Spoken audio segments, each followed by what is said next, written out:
Do we ever appreciate the effort it takes to be ourselves?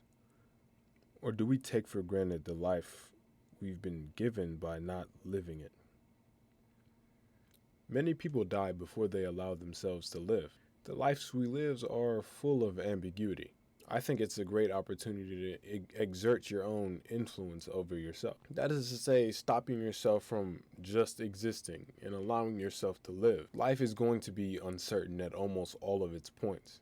There's not going to be a point where you have like the right path, or you're doing the right thing. So you have to kind of do just because you can. Allow yourself to do because of that uncertainty. If you know that all life is going to be uncertain, then you can posit that there's no reason that you shouldn't just do what you believe is best for yourself. And I don't mean that like a selfish or like malicious, evil type of way. Like, don't just commit crime. But like, if you have passion for something, if you see something that you want or a goal that you might want to strive for, why not do it? We too often take the back seat in our life and try to be one with the flow. But the flow in even like the Eastern practice of Wu is not necessarily flowing with life so much as it is making yourself into such a structured person, such a person that you want to be, or striving towards your goals to such an extent in practicing what you need to in order to build yourself into someone who can achieve that you no longer need to have the conscious effort in order to do stuff like that. It's about compounding upon yourself and building your own self-image so that you can picture yourself in these certain circumstances and picture yourself and picture the path that you need to take in order to achieve what you want. The problem here is we don't do. Many of our thoughts and dreams and aspirations fail to leave the mind, being caged by the thing that makes them think that they are free. The way at which we currently achieve meaning is through perception rather than introspection. We think that meaning is a one-way street and my meaning is going to be the same as other people's. And even if you posit the reality that everyone concocts their own meaning or has their own meaning for life and how they want to structure how they live, they still take into account too many times societal values. And that's not to say like, because some people's views do stem from society. Some people's dreams and aspirations are filled with society, but that's not a determining factor for yourself to be holding yourself back. You can have dreams within society. You can have a dream to be a part of society, maybe a higher up position, but don't let the fact that it's societally hard to do stop you from doing it. Don't let the fact that it seems out of reach stop you from making steps toward it. Is finding meaning through perception rather than introspection necessarily a negative thing? The life we are given is often and has to be founded on some type of external interaction. So to even react internally, we need some type of external stimulus. So we have to take action. We too often try to relax without taking the appropriate time to do so. And that's not like necessarily taking the time to relax, but being intentional with what we're doing. As I mentioned before, you're not truly and genuinely able to rest until you've actually put in a genuine amount of work. It's one thing to just do stuff and go through the motions, and it's another thing to do stuff and be the thing aiding with the motion. You can go with the flow, but you can also help yourself out by going with it in a way. By not necessarily like taking a back seat, but if you're flowing down the stream and you want to get there faster, start swimming in the path that it's taking you. Time is something infinite, yet restricted and finite in the life of man. Something so abundant, yet we find ourselves not having enough of it, especially not enough to satisfy our own worldly desire. But it just so happens that we're not truly intentional on getting what we desire, on making the steps towards what we want. It is as if we're in a constant effort to mix our work and our play. So it no longer seems like we're working. But I think that this ultimately has an inverse effect. It's like trying to get sleep while you're in the middle of a workout.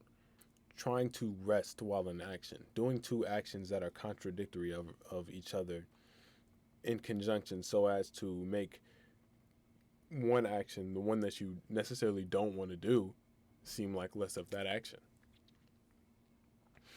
But I think that when you think like that and try to mix them two together, you often only get the negative aspect.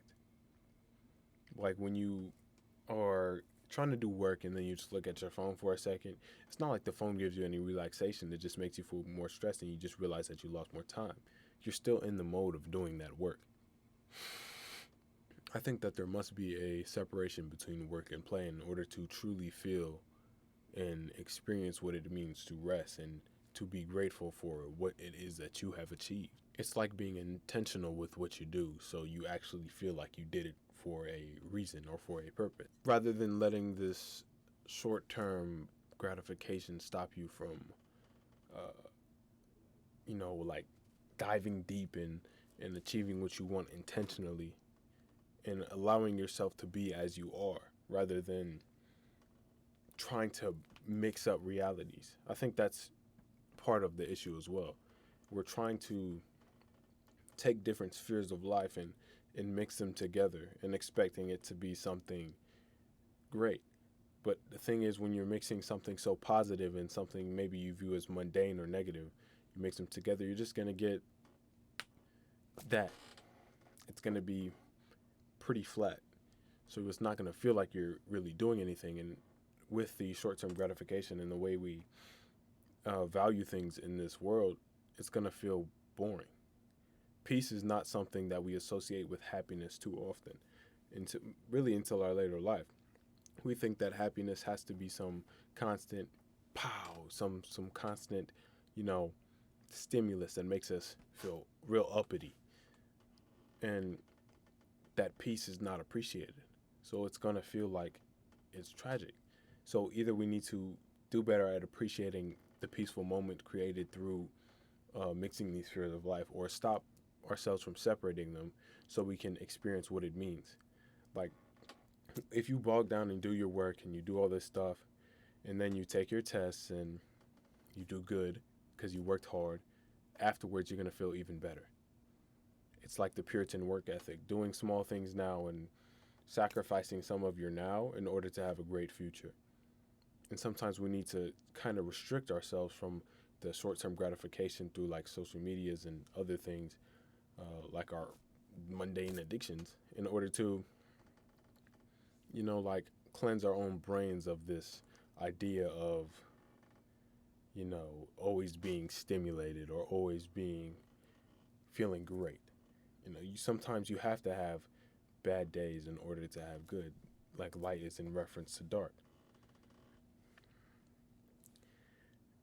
We need to take the time to venture into more meaningful tasks and be more intentional and be more present so life can be a gift. Because the less present we are in, doing what we want, the more time we're losing. The less of a blessing it is to be in the moment because we're losing a lot of it in expectation of, I don't know, gratification. Sometimes you have to put down your phone. You got to put down the things that make you sick. Because before you heal a man of his illness, make make sure you're sure. Before you treat a man of his illness, make sure he's willing to give up the things that make him sick. And I think a lot of us know what is making us the way we are. And it's as if this poison that we're drinking just tastes good. And we're allowing that part of reality, that part of society, to stop us from achieving things that would actually be beneficial to us.